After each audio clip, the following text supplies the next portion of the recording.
guys, we're here.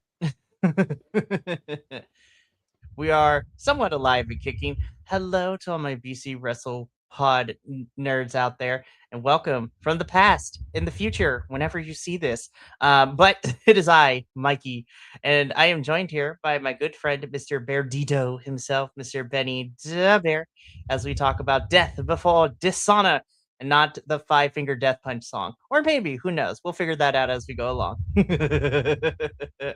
um, but yeah, hi Betty. I'm happy to have you here for this one. Um, yeah. What a great show. Happy to be here. Greetings and salutations. Let's rock and roll. Yes, it is a jam-packed weekend up ahead, which we'll tell you about, a little bit later. But let's talk about a show that happened last Friday, which of course is the second Ring of Honor pay-per-view for 2026, which is Death Before Dishonor, which means that the final pay-per-view is going to be Final Battle sometime at the end of this year. And who else knows what ROH has got up its proverbial sleeve. But we got lots of things to talk about. A show that was, I don't want to use the word plagued, but a show that had lots of changes and matches made literally as the show was going on, and it still managed to do really, really well. So y'all already know the drill here at BC Wrestle Pod. We go live. You can find us on our social medias, all that good stuff. Yada yada yada. Whenever you watch this, because we are coming to you live from the past. So whenever you decide to watch this, check it out. But let's get into it because there's like 12 matches we got to get through, and so let's quickly get through our 0 hour because we had some fun stuff, but we don't need to spend too much time on everything. So let's just jump into it. Kicking off 0 hour, of course, we had this match. By the way, shout out to the graphics department. I really love the graphics that we got to use for Death Before Dishonor for this show. They just look, I love the juxtaposition between fire and ice. It was great. But, anyways, kicking off 0 hour, we had a tag team match. Miss Queen Aminata and Mina Shirakawa taking on Viva Van and Vert Vixen. Say those two names 10 times fast. I love Queen. Mina's always fantastic. Love Vert. Viva, my vampire queen. I love you. This was a fun little match, and it's crazy that on a 0 hour they actually got time, which was insane. I was like, ooh, we went double digits with this one. That's crazy. But this was a fun little one. I continue to grow more and more in love with Viva Van. I think she's fantastic. Like, so good. Yeah, I agree with the graphic thing. It's giving very like Game of Thrones or something like that. Yeah, I thought this match was pretty great. Viva Van, she has a great rolling heel kick that I really like, and she's definitely growing on me as well. Brad Vixen was great in this as well. And well, to be honest with you, like I've been really digging the Queen Abanata and Mina Shirakawa tag team.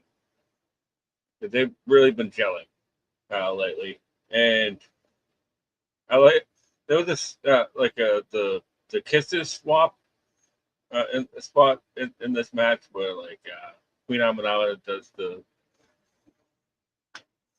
thing with her butt, and Viva Van had done it beforehand, which I thought was really funny and really playful because that's just where the Aminata is, you know. Of course, Capri's losing his mind. She's the queen to me. I love when he does it. By the way, I'm going to continue to say this throughout this whole That's show, a but pretty shout out. good caprice. I know. You're queen to me. Listen, puberty may have hit me in all the other places, but it failed to hit me in the voice department, but that is okay. Which is fine with me.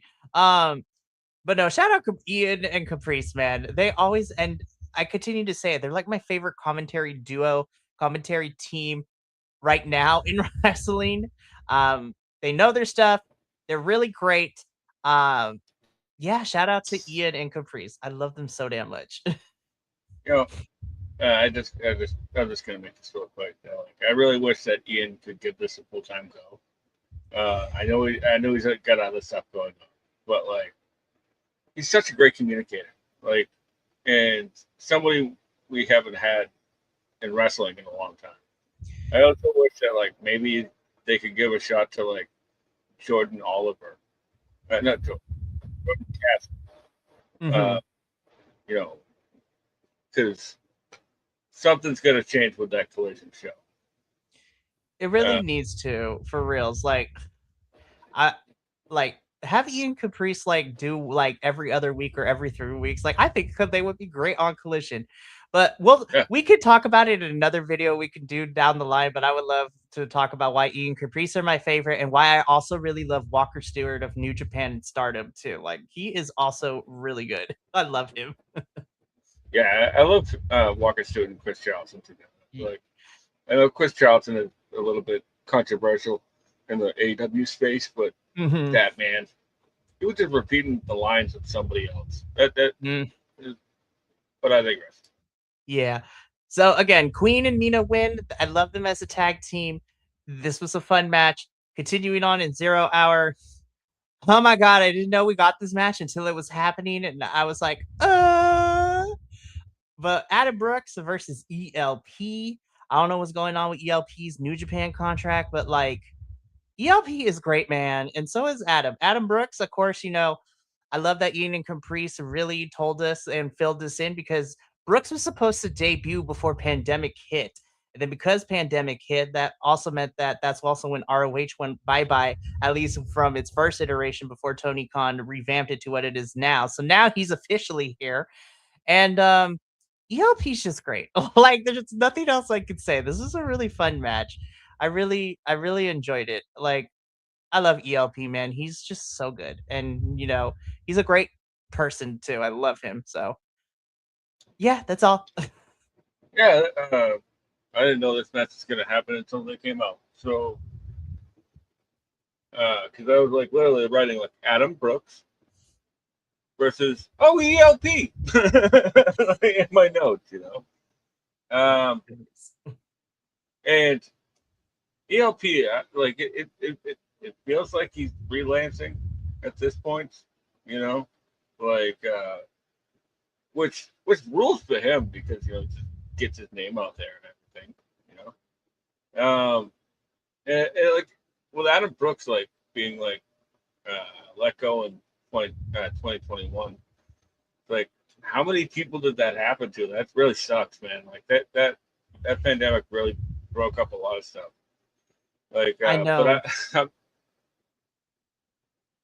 like I said, No, I was gonna say I know, and like ROH really tried to do right by their wrestlers because I also read hearing lots of wrestlers that were part of ROH who were under contract at the time, like even during pandemic, as hard as ROH was trying to keep its doors open, they were trying to make sure that everybody was still getting paid, even yeah, during pandemic, even with money troubles, like they were making sure everybody got paid. So I can't fault them because they were trying to do right by them, which no, no unfortunately doubt, in no this doubt, no doubt. yeah.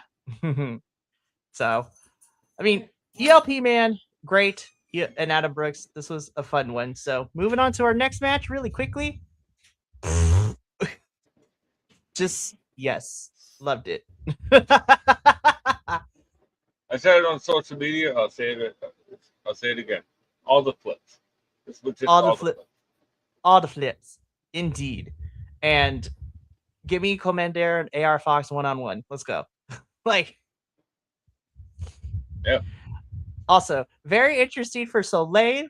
I love him. Of course, formerly known as Sidney Akeem. Love him as yeah. well. So, love it. But yeah, all the flips. Great stuff. Moving on. My boys, y'all just lost your GCW Tag Team Championship. So hopefully that is a sign. That means we're gonna see you more on ROH and AEW. But Alec Price and Jordan Oliver, Busta in the Brain, taking on the Don Callis family, Echiseto, Brian Cage. Fun stuff. Yeah.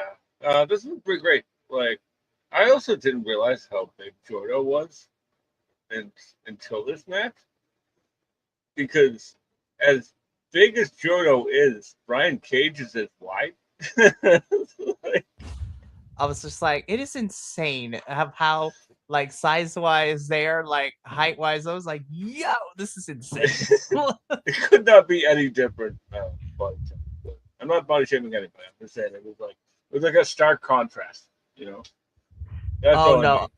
100%, and nothing by it either. Like, oh my goodness, this was fun.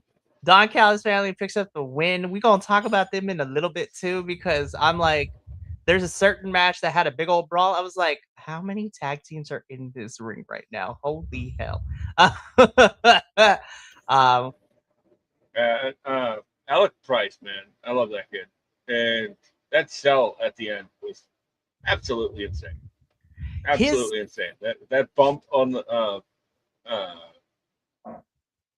yeah, the spiking hurricane, Hurricane Rana. My bad. Oh, 100%. Buster in the Brain has such a unique offense, and Alec Price has unique offense. Anyways, it's unique too. But Don Callis family wins. That is what takes us out of 0 hour into our main card. So let's get into the main card. And we kick things off with this match, the ROH World Six-Man Tag Team Championship match. We have the champions, Dalton Castle, and the Outrunners taking on Lethal Twist. So that is Jay Lethal, Lee Johnson, and Vanilla Baby himself, Blake Christian.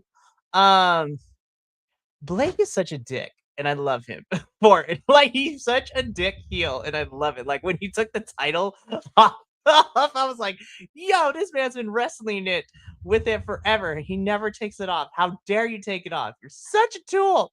And I love you for it. Yeah, and Turbo was so pissed too, like that he got it, and then like it instantly backfired on Turbo. It's like, uh, no, Turbo, focus up, bro. Come oh, on. We got my bad. It was it was Truth Martini. No, Truth Martini. Truth Magnum, uh, yeah. Truth, Truth get it Magnet. Yeah. together. We have things to do. Sorry, sorry. You are Um, good. I really liked this match because like at first like they had swapped corners, and like Bryce was like, "Wait, what? Who's what? You're supposed to be over there." And then like there was like a illegal tag, and then like Bryce like used the audience to figure out who was the legal man, which was really fun. I love Bryce so much. Honestly, one of the best refs that they have. So much Oh, personality. 100%. Bryce is great. This match was also really fun too. Now there is a point though. I was a little worried because it looked like Dalton may or may not have hurt himself towards the tail end of this match, and I was just like, Dalton, we just got you back. No. I mean, I haven't heard any Yeah, word if he's like out, but I haven't heard anything, so I'm gonna assume he's okay. It just took a nasty spill. Um, but yeah, man, like I'm kind of sad. Spoiler alert that Dalton Castle and Outrunners are no longer champions, but shout out to Lethal Twist. I think this is going to be some fun stuff with them as heel champions. Also, it is important to acknowledge shout out to Jay Lethal as uh he is one of the only wrestlers to hold all 5 men's titles in the history of ROH in his career of both the original and this revamped brand. So shout out to Jay Lethal for that definitely. accomplishment. That's crazy. Lethal's the man. He's always been the backbone of our league. 100%. Uh, And I'm just like I'm happy for Jay, but I'm also really excited for Lee and Blake here too. Getting some gold here in ROH. They're gonna be fun. Like they're gonna be fun trios champions or 6-man champions. My bad. So we'll see what happens next. But this was a really fun opener, and yeah, this was really good way. By the way, shout out to this crowd too. I don't care if it's because they were in the building. This crowd got it. This crowd was fantastic all the way through. Thank you guys because I've been kind of poo pooing on the Dynamite and Collision crowds. So, ROH, Death Before Dishonor crowd, thank you for doing what needed to be done. Anyways, let's continue because, um, I love Steph so much and I love Deanna so much. And yeah, man, like First of all, everybody, most of the people got the memo when it came to their ring gear. I was like, yes, love that, got the reference, cool. So really quickly to set this up, this is our ROH Women's Pure Championship match. Deonna Purrazzo, the Virtuosa, defending her title against Steph Delander. Yeah, like I said, Steph Steph really being the bruiser in this match, man, using those those closed fists to get what she needs and just absolutely knocking Deonna on her ass a few times. But it did come to bite her in the butt in the end, though, because Deonna would capitalize and, submit her. But there's not really much to say. I enjoyed it for what it was. I was a little bummed this only got 8 minutes. Didn't really feel like too much of like like a true pure rules match. But then again, the story going into this is that Steph was kind of using the rule set to her advantage to create some distance and to get what she needs. But Deonna was able to kind of play the game and wait her out a little bit and struck with her submission. Oh my goodness. They keep calling it something things. Like I know in TNA she calls it the Queen's Gambit as her submission maneuver. Um, but Yeah, they it's the always keep Venus de Milo. yeah, Venus de Milo is what they're calling it here. I know in TNA she calls it the Queen's Gambit, but the point being is that Deonna is still our women's pure champion. So yeah, those are my thoughts. Benny, what did you think of this match? I actually watched this one back today. Uh, this is probably one of my favorite pure matches of the year. What, two? But but like honestly, like I really like the story of this one. Steph Lander really using everything that she could just to throw uh, Deonna off her game, and everything that every heel tactic that Steph Lander had, Deonna was just waiting in the wings with like she was already 2 steps ahead of her. So I'm a huge fan of this. Like I've actually watched it twice in like matter of 3 days, and I think they did a great job with the 8 minutes that they got. I'll agree with you there. I was a little bummed of how short it was, but I did really like the story. And this was one of the few stories of the matches that we got on this show that I was like, you know what? I really like this. Steph is going to utilize those rules for her benefit as best as she can, but Deonna proves that she's the champion because she was waiting and she struck when the time was right to retain. So good stuff all around. I hope Steph continues to stay at ROH because I love her and of course her hubby Mance. I love both of them here. Yeah, what a journey for Steph, man. I was just like 2 years of being away, and now she's finally back in the ring. So it's really nice to see. So I've missed Steph, and I'm Definitely, glad she's back.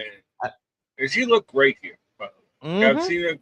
I've seen a lot of her matches on the Indies, as well as since she's been back, and she looks in full form, and she's just a bruiser, man. Like she's just out to punch people in the face and hit the pay window. Mm-hmm. We love it. So Deonna is still our women's pure champion, but good stuff all around from both women. Moving on into our next match, though, this was also a really fun one, in my personal opinion. We have an ROH Women's World TV Championship four-way match. Our champion Red Velvet defending her title against Sky Blue, Marina Shafir, and Zeta Steel. Um, Damn, man, Red was on fire for this one. I really enjoyed it. I really love seeing that energy and that vigor from her. I'm gonna be honest. I kind of want to see her and Marina like go more one on one because I was just like, I just want to see more Marina, man. Like she is good. I think she's push this. Let's see more matches with Marina. I want to see her wrestle and fight hoes. Like, excuse my language, but I wanted her to beat up on hoes. Like that's what I want to see. She could do it, Tony. Just do it. Sky's great. Zeta's great. This was a fun, quick, like 12-minute dance between these four. I also really loved how we got here too, even if it was a too weak build to it per se. Also, Sky Blue, I need you to use the pan as a weapon from now on because it is iconic and you've created some of my favorite memes in the last 2 weeks because of it. But I enjoyed this for what it was. But I like I said, my biggest takeaway from this is I want to see more of Marina, but also it was really fun to see Red just come out the gate swinging and just nonstop the whole entire way through. She's really coming to her own, and I've really loved seeing the growth from Red. But yeah, that's all I got for this one. Benny, what are your thoughts? Yeah, I thought that was great.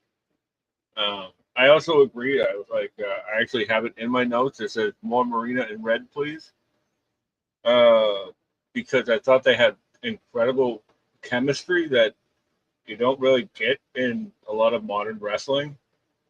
Like, there's a lot of grappling in this tag match, in this four way. Sorry, and in the tag match that was at the duel before the death before the sun, or whatever it was. Right, like it's like a paragraph of a name.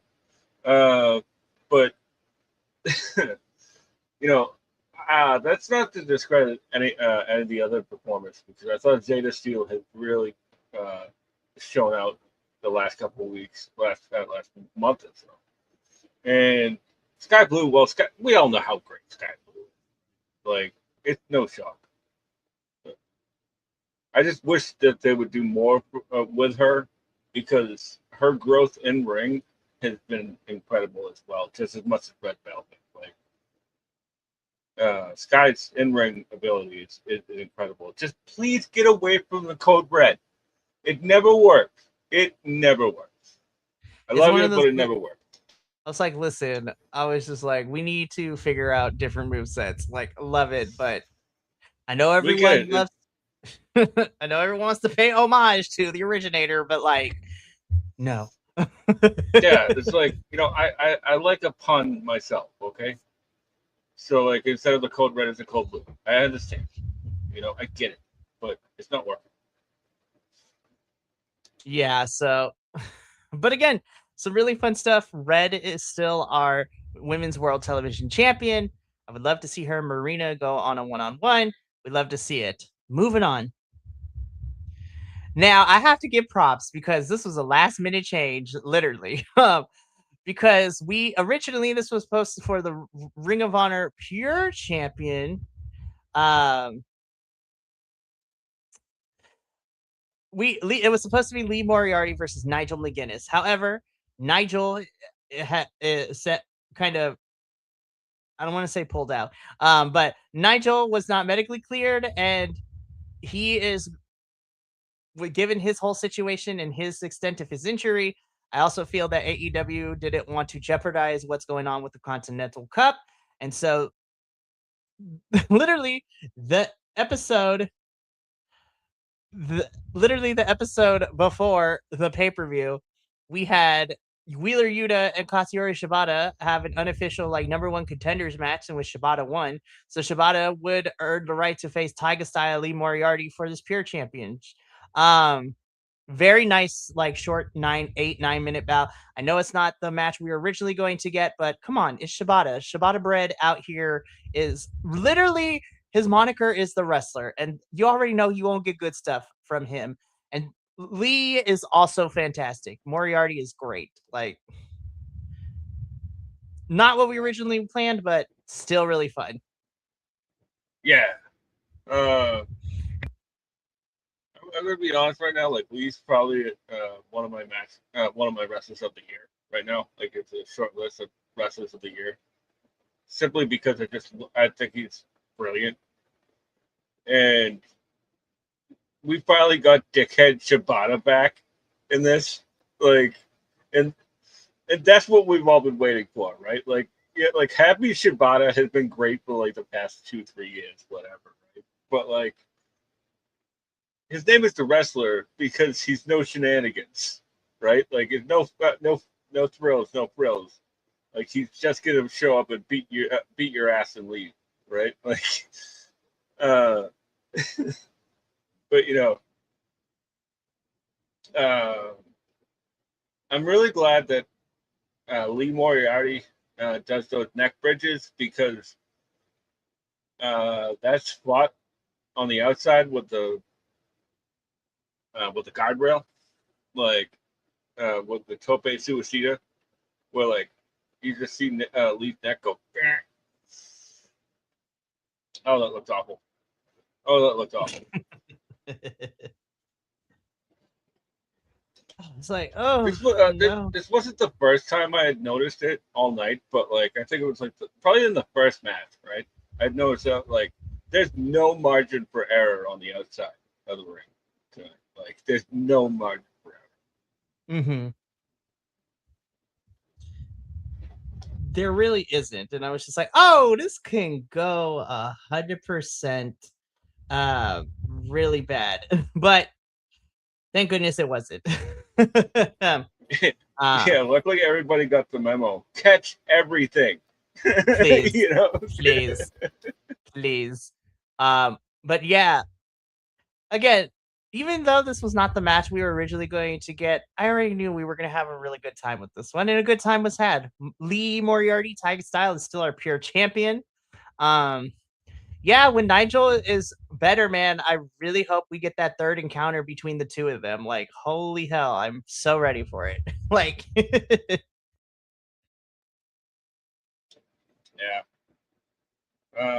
You know, the funny thing is, like, I wasn't really super intrigued by the Nigel and Lee Moriarty match mm-hmm. going in because, like, it looks like I swear we were doing something different with Lee, and then all of a sudden, they just like swerved to Nigel. I was like, "What are we doing?" They're like, "Josh, good evening there." I see. Like, I thought it was gonna be Josh Woods, Right. like at Temple for Dishonor, but you know what? Shibata rules anyways. Shibata bread for the win. I was like, listen, Shibata, Nigel, I'll even put Wheeler into the mix. Like any combination of those three going up against Lee, I'm like, we're gonna have a great time. Ooh, this is a fun question. I didn't get a chance to watch the show live. What's the one match that I need to make sure and go back and watch? Oh, that's gonna be really hard. We're still gonna talk about the matches, but I want to spoil it. I guess I'll go first. Go, or you go ahead. No. I didn't mean to cut you off, but I was just gonna say, just probably Nick Wayne and Bandito. Oof. And depending on your taste, Adam Priest versus Daniel Garcia, which we're about to touch on next, I believe, or in a few minutes. 100%. And then for my answer, sorry, I was in the middle of a sneeze. That's why I was about to sneeze. So I was like, you could go. I got to sneeze. No, but to answer your question, wrestling related YT, for me personally, I actually have to agree. I also think Adam Priest and Daniel Garcia is worth out of your way. But then, of course, for me, I don't care. I know it's overly done, and I know we complain about her title reign, but I gotta say, Athena and Hazuki also fucking killed it for me. I was just like, God damn. We gonna talk about that. I'm gonna be honest. Definitely. If you want a taste of everything between really good men's wrestling, women's wrestling, and gimmick matches, honestly, the last three matches I think are really great spots to watch as like something for like any whatever you prefer. Like great men's wrestling, fantastic women's wrestling, or if you like, I guess we could call it a hardcore match, but I mean technically because both of them bled. But yeah, but let's get into it though, because we mentioned it a little bit, but before we can get to Adam Priest though, because we got to talk about this though, I'm like, ooh, this was a lot. I'm gonna be honest. I really like a lot of the people in this match. It wasn't bad necessarily, but this was my least favorite match of the entire night. Unfortunately, I was just like, I feel like we kind of got lost in the sauce a little bit when it, like, the beginning was okay, ending was fine, but the middle match of this, I was like, it was kind of a mess. and I'm very sad because I really like a lot of these folks, but this match was kind of messy. Yeah, I didn't like I this. was so bummed. I don't care for the four corner tag matches because it stunts the momentum of the match. Like they should do like Dragon Gate does, where like there's four people in the ring if there's four teams, right? And then just have two refs, one on the outside, one on the inside. Like it's really not that hard, but like I could not care about this. And it sucks But though, because it sucks because listen, I love Místico and Máscara Dorada. Listen, as much as the gimmick is kind of cringe for them right now, I do like the Kingdom. But this was a mess match. This was messy and not in the good way. I listen, if it was at least a car crash of a match, then I'd be like, I can forgive the mess. But this was just not great, and I was so disappointed. yeah, actually, I didn't have any expectations going into this because I was like I've seen like all these guys have been champions. Except for Top Flight when they were supposed to win them, and the Dante accident happened, so they put them on the Lucha Bros, who never defended them, by the way. I was like, we could have got banging matches, honestly, like for real. Yeah, but at that point they were like, I don't want to be ROH champion. Like nobody wanted to be champions at all. I know So. it sucks because like at least in the rebrand, at least we had like the Briscoes and FTR, like that feud gave us life in that first year of the rebrand ROH, but whatever. Really quickly though, wrestling related. So what you're saying is this is a typical ROH pay-per-view and I need to watch the whole thing. I'm not saying that you need to watch the whole thing, but you probably could if you wanted to. But to be honest, you could also skip this match and you won't miss a lot of things, which is unfortunate to say. Yeah, I agree. Like you could pick and choose the matches. Not all of them are need to you need to you have to go on No. anyways. So. We're going to talk about her in a little bit, though. My forever champ.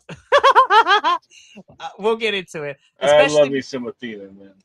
listen, I was just like, I don't like to use the word fumble that often, but her previous bosses fumbled her. But that's neither here nor there. Místico and Máscara Dorada Sky Team retain the championships. I hope we get better for them because they are fantastic. Give them.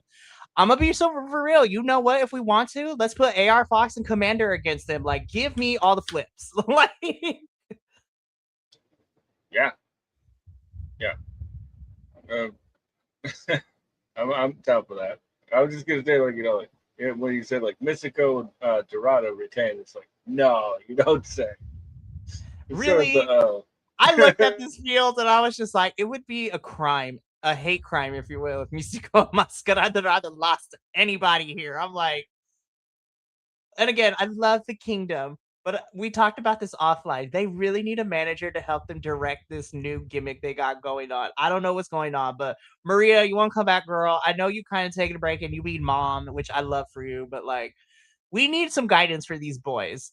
Um, but anyways, let's move on because this was the only blight of the pay per view in my eyes. But then it got good again though because ooh, this was literally a last minute match. So Eddie Kingston was not medically cleared to compete against Claudio Castagnoli on Collision literally the next night. So we had a play-in match to determine who would be taking Eddie's spot and would be fighting Claudio in the Continental Cup on Collision. So we have Adam Priest versus Daniel Garcia, dark horse match of the night. An absolute banger and definitely worth a watch because on paper, I was like, ooh, this is going to be pretty good. And then hot damn, they came out and they were just like, bam. I was like, ooh. They're like, they had, I will say this I will say this phrase for the last three matches of the show, but these two wrestled like they had bills to pay. Like, oh, it was so much fun. Ooh, this. Anyways, I can't articulate in English words. Benny, maybe you can help me. I'd like to, but let's see. You know, when this this one was announced. Like I was like walking into I was going to get a quick break or something. I came back. I was watching Zero Hour, and this graphic came up, and I was like, oh shit! Like that that's gonna be intense. Like and boy was like I love the fact Adam Priest was like auditioning for a role on the main roster here, right? Or on the main show. It's not the main roster. It's not a brand split. But Adam Priest really was just like I'm going for broke, and I love that kind of wrestler, man. Like he reminds me of like an old school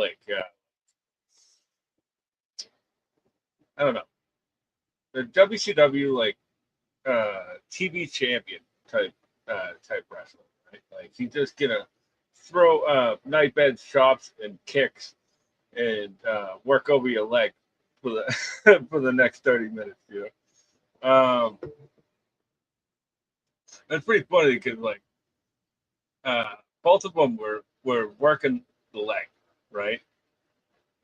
And because Adam Priest's finisher is a single leg crab, and Danny's finisher obviously is the lion tame or the dragon tame, right?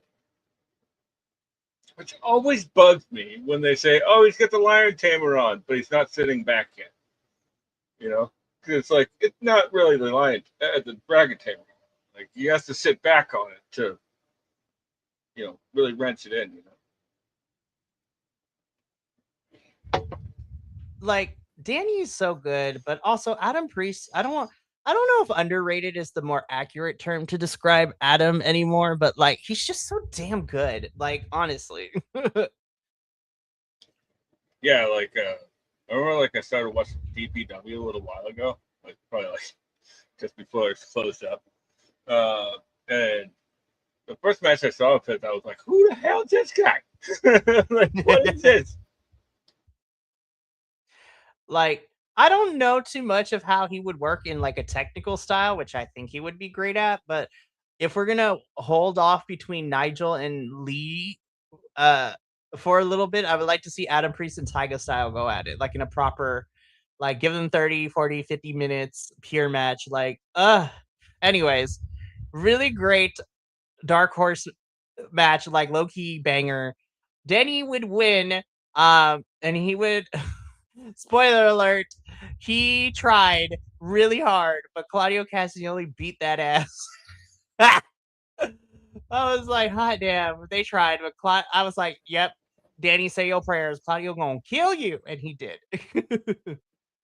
Yeah, I think that it's another thing that made me love this match more because it was like, well, both of these guys like one of these guys is gonna be fighting Claudio tomorrow. Like that match's gonna be even just as great, and it was. It truly was. But Danny would win this match. He would go on in a losing bout to Claudio the next night on Collision, but low key a banger. Let's keep going because, oh my God. If y'all say that Blackheart Leo Rush is not working for you, then I need you to have several seats and I need you to like take a breather, get a latte, because I'd be like, you're lying to yourself. Because I was like, how can you not like Blackheart Leo Rush? I think he took a gamble on this character and it's paying off for him. Also, just to say, Blackheart Leo Rush is a gay icon. We're gonna call it as it is now. He is a gay icon. He is giving me somehow, I don't know how in the horror community, but like Blackheart Leo Rush is kind of loosely based off of the movie horror mascot icon character, the Babadook. And I was like, somehow the Babadook became a gay icon, and so he has Blackheart Leo Rush. Gay icon for the win. But in a fight without honor for the ROH World TV Championship, Blackheart Leo Rush versus Action Andretti. I really like the story and the recap package for this one. It tells us everything that these two have been through. They were a tag team and then they are not. And then this is how it ended up here. Um, Leo was great in this. I have to give kudos. I have to give to kudos to Action Andretti not to say that his wrestling is bad, but like the man put in some work in this match too. Like both of them did fucking fantastic. And this was such a fun match, man. Like very the spirit of Sabu was present in everybody in this match. Like yes, 100%. Leo Rush's gear was mwah, iconic AF. Like yes. God, this was just a fun match. And if you didn't like this match, like I can understand it, but like who doesn't like fun? This was fun. You know who doesn't like fun? Wrestling fan. But I digress. Uh, this was everything I wanted, like, and then more. Cause like, every time Leo would do something like Sabu related, like, there's just like a little bit of me that's like, ooh. Like when they were first starting out, right? Like they were like uh sort of like testing each other out, and like Leo usually runs with his hands and knees now, or hands and feet, like a dog or whatever. But like he did like the Sabu like toe pick, and I was like, oh my god, like this is great. This is the best thing I've ever seen. Like, and then they did the what is it, like the lights on, lights off with Hook standing in the ring, which was an homage to Sabu and Taz in the ECW arena. Mm-hmm. And I got the reference right away. I was like, oh man, this is amazing. But like, Hook was dressed like one of the Backstreet Boys or something. Like, who wears? Oh, well, I'm not gonna say that one, but who wears that kind of shirt nowadays? Nobody. You look like Mm-hmm. the bully from like that's gonna challenge me to a boat race. But I digress. Yeah, Action Andretti really has been putting it together the last few weeks. Like with the presentation and everything, and like he really stepped up on this one. Really leveled up on for me in this one. And I,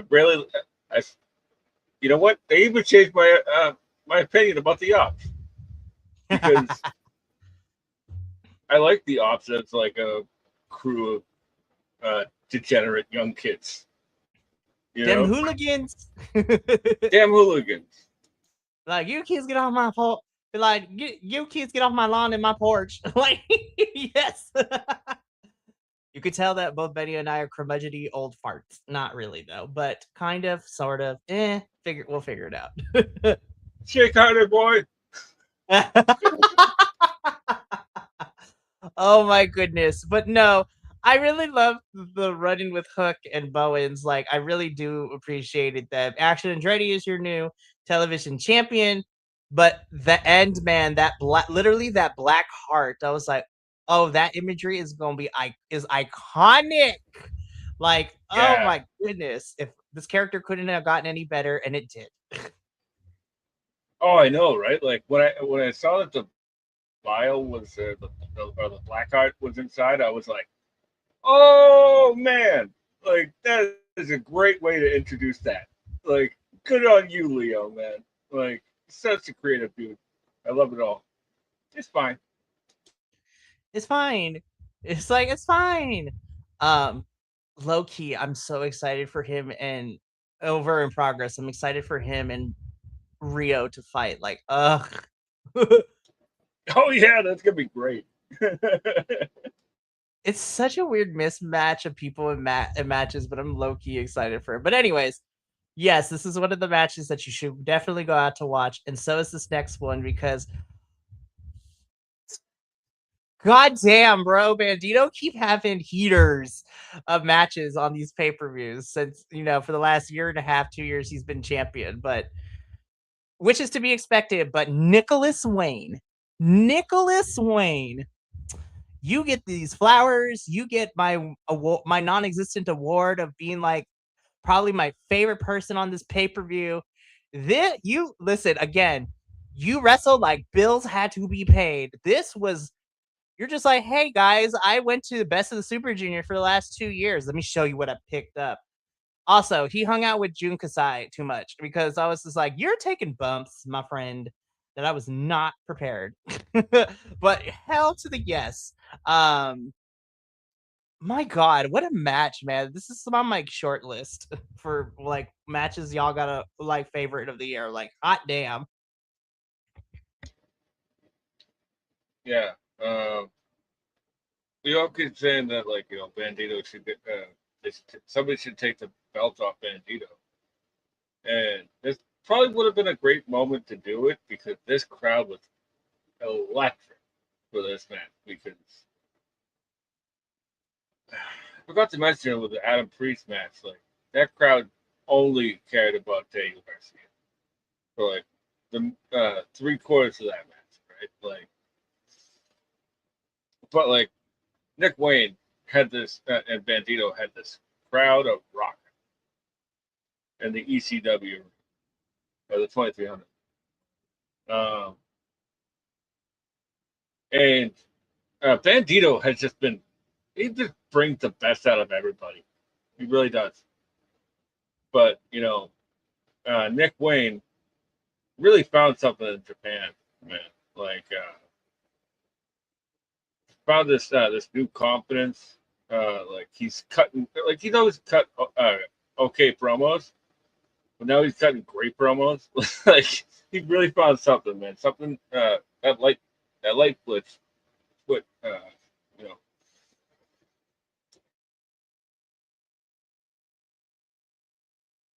God. Like, honestly, like, I there's not enough words to describe of how great this match is. And I'm gonna get a little bit weird with it, Benny. So I apologize in advance. But like, I'm not a parent in any means necessary. But I want to say, as a wrestling fan, I don't know if this makes a lot of sense, and maybe you can help me, Benny, here. But I'm proud of Nick. I don't know if that makes any sense, but like, since coming onto my AEW screen, because like I kind of heard of his name, but I wasn't really knowing Nick Wayne until he became a part of AEW and all of that. But I'm really proud of Nick, man. Like, holy hell, just the turnaround he's had in the last couple of months of finding his character.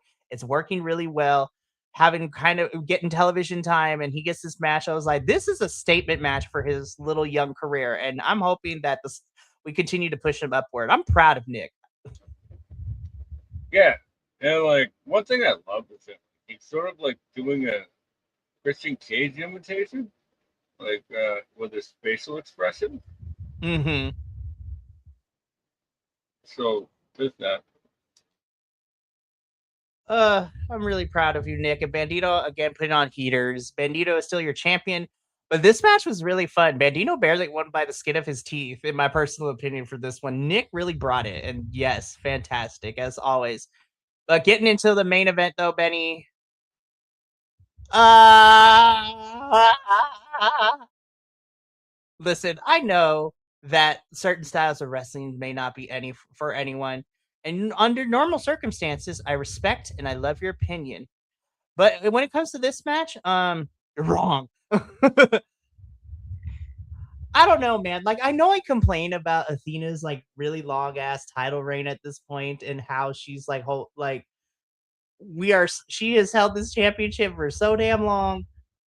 But honestly, though, Hazuki, if Stardom doesn't be careful, honestly, I don't know if Tony would kind of scoop you up when your contract is up, girl, if you wanted to come to the States. But main eventing Death Before Dishonor for the ROH Women's World Champion, the forever ROH champ Athena defending her title against Stardom's Hazuki. Oh my god, like I don't have enough words. Like brutality, crazy wrestling. I thought they died like at least 18,000 times. Coming to find out later that Athena had a whole entire asthma attack in this match and still kept going. Like, um, I'm trying to be very careful because I don't want to overhype this match because I know this match is not for everyone. But for me, I really fucking love this match. Not just because Athena is great, but honestly, I really think this her previous work in AEW has been great, but this is really for the people who had no idea who Hazuki was, and she's like, "Oh, bet, let me show you what I can do." Because, goddamn, man, holy hell! Sorry for my cursing. I'll stop now. Benny, thoughts? Yeah. This match was great. Hazuki is amazing. Um, and she clearly wants to be in the States because she just says like a glow about her, right? Um, which performing. Um, it was never a doubt. Never once did they make me believe that she was going to win because I knew she wasn't. So this match, I still like the match. It was fine. Like, but I'm going to cut myself off here because I don't want to say anything that because it's fine. Like it was just fine. No, Benny, you need to let your thoughts be known. No, I'm just kidding. I think I know what you're thinking, and I totally understand, friend. I really, really do. Because I probably would agree with you too. I love Athena to death, but like at this point, who gonna take it off her? And the question is, would we care? Honestly, I feel like we've gone so far in this plot. Like I really don't know who can take it off her, and I'd be like, oh my gosh, that's amazing. Because my reaction would be like, I love you, Athena, but finally. Yeah, I'll probably pop for it, you know, but it, it nothing changes if nothing changes.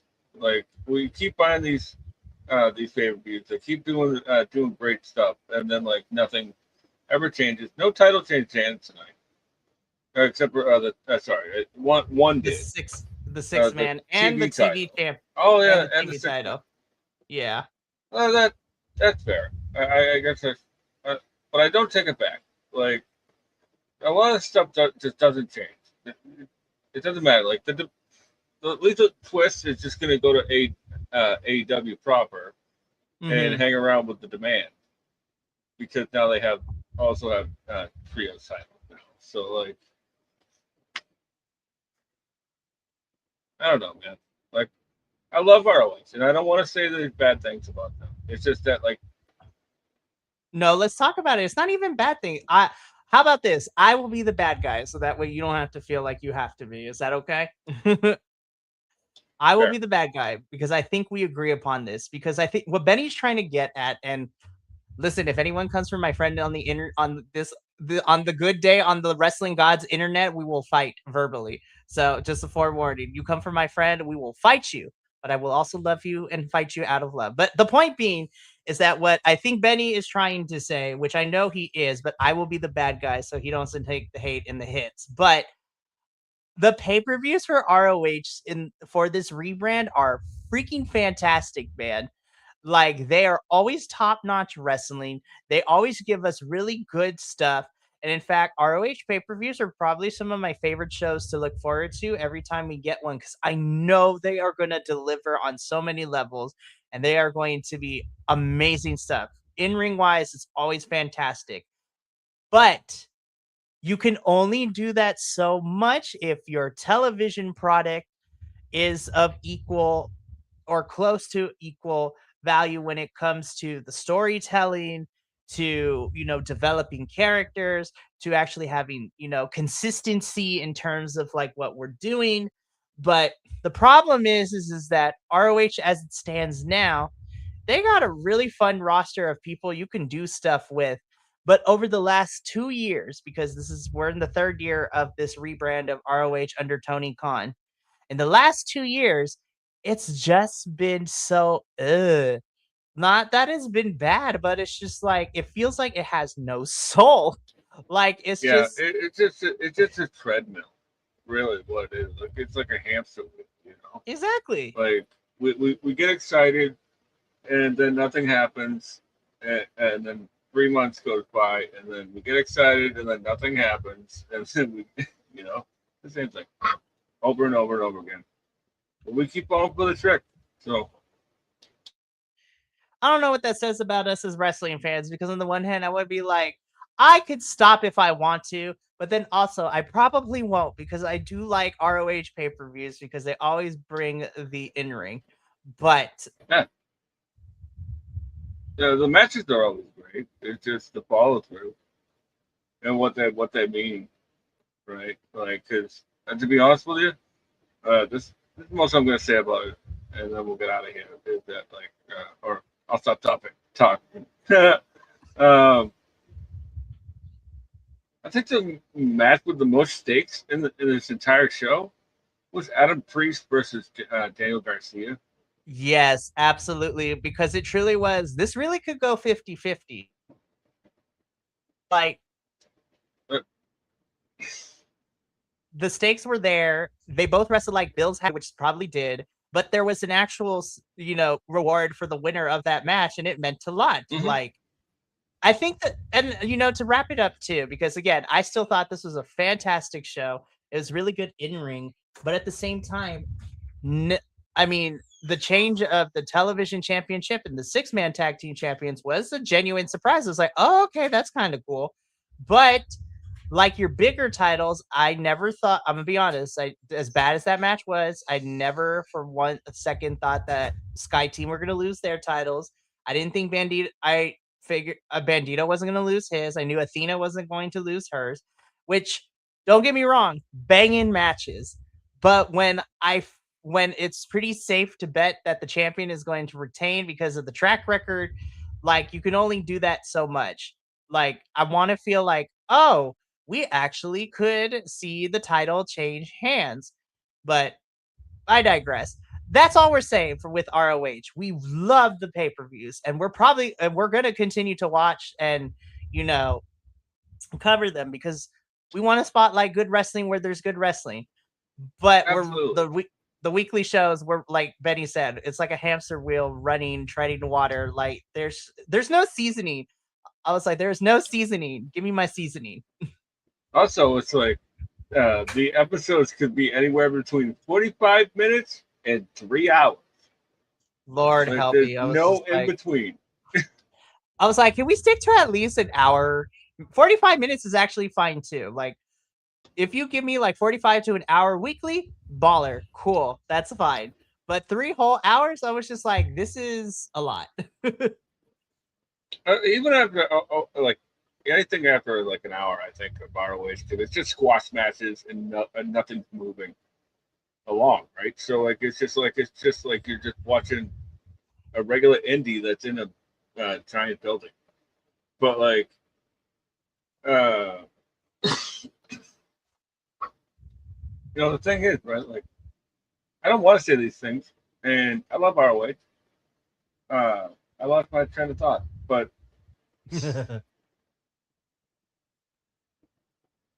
like I'm just gonna stop talking. Cut this part out.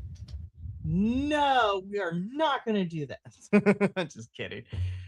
Listen, we always say here at BC Wrestle Pod, we are passionate about the things that we love, and we love ROH. We truly, truly do. The history is there. We love the talent that is there, but things need to change if they want my investment to actually want to cover the weekly shows again, like year one ROH rebrand was.